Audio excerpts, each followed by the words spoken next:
because you can't, But any other position,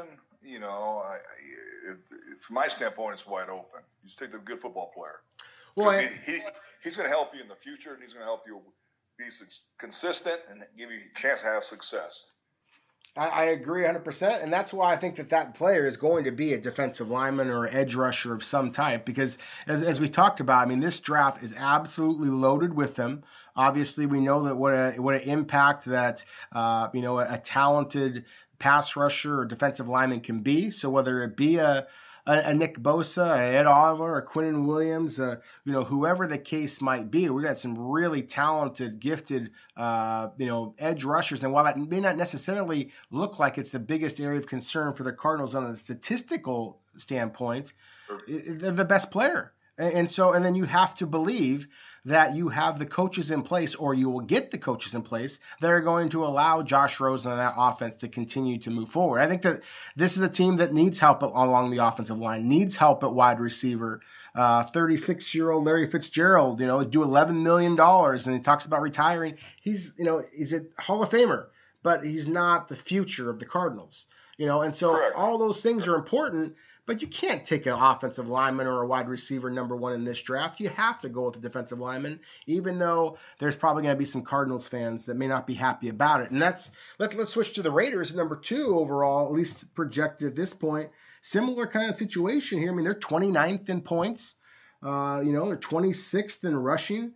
But they are dead last in points allowed and in rushing yards allowed. And you'd think that they might go to defensive line because of the fact that they are allowing all those points, all those rushing yards. But you look at what they brought in this past year in the draft, and they made some significant investments along the defensive line. But to me, this is why the Raiders are so fascinating, because now that it's John Gruden's team and Mark Davis's team, then, and Reggie McKenzie is not, in the picture anymore, then I don't know that last year's draft means anything to John Gruden and Mark Davis. And so I think that's going to be the same kind of thing, that they're going to be taking the best available player, or if they're lucky, hoping that a team's going to get excited about one of these quarterbacks and perhaps be able to trade out and get even more draft picks for Gruden, Davis, and whoever may be named the general manager in the future, to be able to kind of have some fun. Well, they let the best D lineman go. They let the best receiver go. Yeah. They were both first rounders, both on their rookie contracts. Yeah. Picks are great. Don't get me wrong. I live and died off the draft nonstop.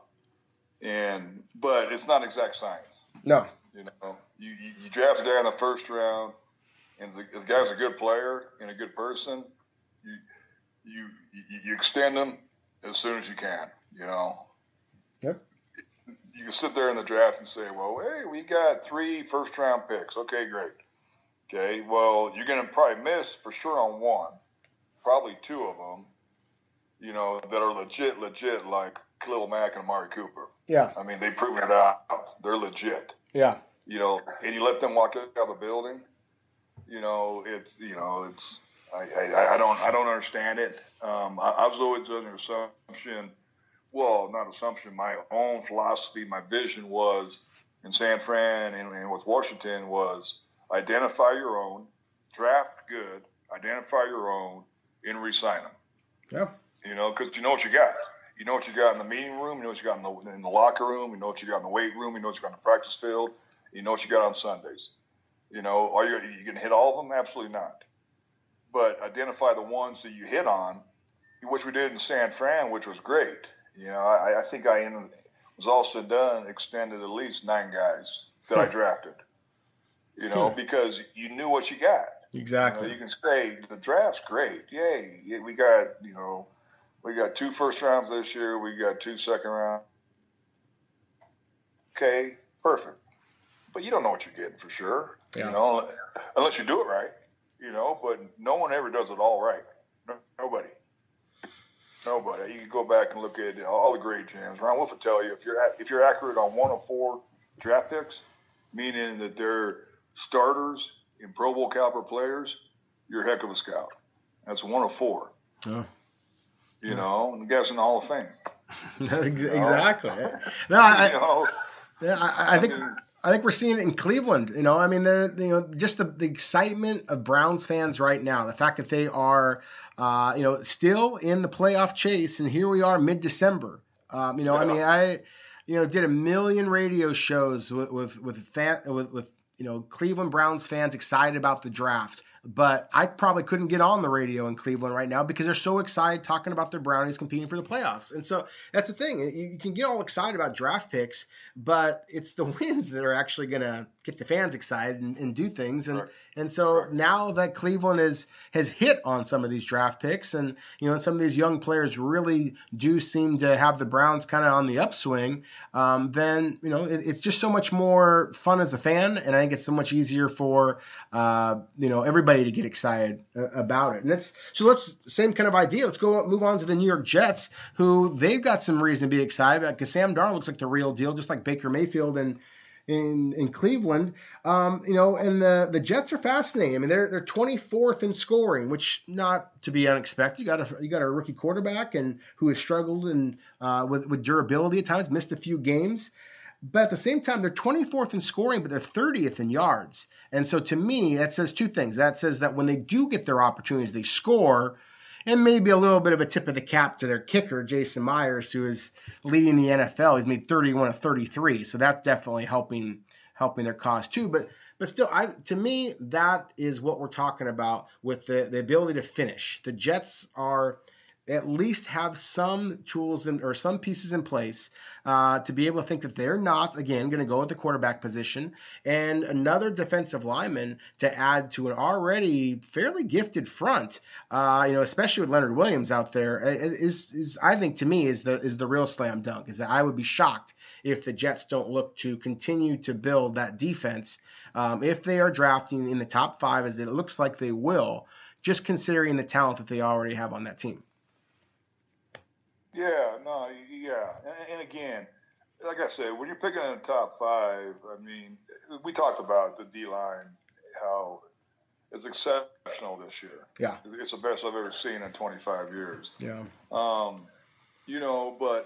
you also, if you're picking in the top 5, you got more issues than just one position. Yep. And again, if you feel comfortable that your board's set up the right way, and knowing that you can get one, with the 5th pick or the 3rd pick or whatever in the 2nd round, a D lineman, because they're going to be there. Because teams are going to pass on certain D linemen because they're going to feel like they can get them in the 2nd round. Because, I personally, like I told you, I think 10 are going for sure, maybe 12 go in the 1st round. Yeah. Defensive line. And that's including, outside linebacker / DNs. Yeah. You want 3-4, 4-3, whatever you want to tell them. But they're down linemen in college. But no, it's going to be out of control. But there's more than that. I'm telling you. I'm doing guys I haven't even heard of yet really too much about, among scouts and stuff, that are legit players that it would be a heck of a 2nd round pick. So I think there might be some teams that say, listen, let's take the offensive tackle. Let's take the corner, let's take a quarterback if they need a quarterback, Just because the depth is so good, you can give them later? Yes. Yep. You give them the 2nd round. Yeah. You got 3 guys that are going to probably end up in the 2nd round, and all 3 you like. So they're not. Why take a defensive lineman now unless you need 2 of them? Yeah. You take one there and then take one in the 2nd. But, it's just – there's a lot of depth, as you're well aware. I mean, there's a lot of depth out there, and it's going to be interesting how it all shakes out because they're going to go. But then there's going to be good ones sitting there in the 2nd that are going to be good players in the NFL. Yep. Guarantee it. Well, and that's one of the things that's interesting in these next 2 teams because you have the 49ers who, assuming that if Jimmy Garoppolo had not been injured, then I really believe that the 49ers would very much be in play in the NFC West. This is a good team. I mean, I mentioned before with the Jets and their kind of surprising statistics. I got one with the 49ers. So the 49ers are 26th in points allowed. They're allowing 26.6 points per game, but they're 12th in yards allowed. So what that says to me is that this is a better defense than people want to give them credit for. They're just giving some easy scores, which could be that you have some inexperience at the quarterback position. You're getting some, whether it be pick sixes or fumbles at the 10-yard line. So it makes it a little bit easier on the offense to get those final scores. So I think that the San Francisco is going to be in a fascinating position because they could use, just a little bit more talent. And assuming, again, that Garoppolo comes back healthy, they're ready to rock and roll next year. But I think that we're seeing some pretty gifted coaching happening there with Shanahan. So I'm fascinated with the 49ers at number 4 overall. I do think that they could use another pass rusher. We talked so much about all the defensive talent that is available in this year's draft class. Another corner, I think, would make some sense for them as well. And then finally, the Jacksonville Jaguars, who have so much talent on that defensive side of the ball, but they also have a lot of people making a lot of money. And so huge decisions potentially to be made with the quarterback, Blake Bortles, defensive lineman, Malik Jackson, then A.J. Bouye, the corner. I mean, they're all due at least $15 million next year, and none of them played as well this year as they did last year. So I think the Jaguars could be a fascinating team. Leonard Fournette, of course, they made the big move to get Leonard Fournette. Leonard Fournette, after really being one of the best-looking running backs in all the NFL as a rookie, he's got 396 yards with 2 weeks to go in the season. I mean, you really see just how much Jacksonville relied on that running game. And once it dried up, then so did their season. And so I think they're going to be a fascinating team. So anybody, the 49ers or Jaguars that are in positions that jump out at you for those two clubs to wrap it up? Well, I think with San Fran, of course, corner. Yeah. They drafted some interior D linemen, of course, in the first round. Mm-hmm. They seem to be pretty good players. Yeah. Especially Buckner. He seems like he's legit. Besides that, Jimmy will come back. He'll come back from that and be fine. Yeah. I mean, it'd be nice if they had a legit running game, just to help them out. Yep. Jacksonville, I'm with you. But the thing about Fournette is, he's been hurt. Yep. And he's trying to play through it. I know they say he's healthy, but as you're well aware, I mean, it takes some time. Yeah. And those young guys want to come back as soon as possible. I mean, he's a good player, but you're right. It takes a lot of pressure off. When Bortles was in there, it takes a lot of pressure off him because you can do the run game, then set up the play action and all that. But Jacksonville, they got a ways to go now, and I know they had a heck of a year last year, but still they got a ways to go, and Todd Wash I know very well, the D coordinator, is a really good coach, but you can only do so much if you don't have legit talent. Yeah, that's any team. Right? That's any team. That could be. I guess besides New England. Yeah. But yeah, it's. I mean, the thing, like I said earlier, and I'll finish with this: just take the best football player. Yeah. Because you're going to have trades, you're going to have injuries. Like I said, besides a quarterback, if you got a young quarterback that you took early and you feel comfortable with, take the best player. Because he's going to play for you. You could be an inside linebacker, outside linebacker. Doesn't matter. If he's a good player, you'll find a way to get him on the field. There's no doubt about it. Well, you get enough of those guys on the field, which we did in San Fran, which we did in Seattle, is that you're going to win more than you lose. Yeah. If you do that, then you got a chance. If you're in the playoffs. Doesn't matter if you're a wild card. I'll never forget in Seattle, we were 7-9 and won the West. And then, New Orleans came in and they were like 12-4 or whatever it was, 13-3. And we beat the crud out of them. Wow, beast mode. Marshawn Lynch running down the sideline. Yeah.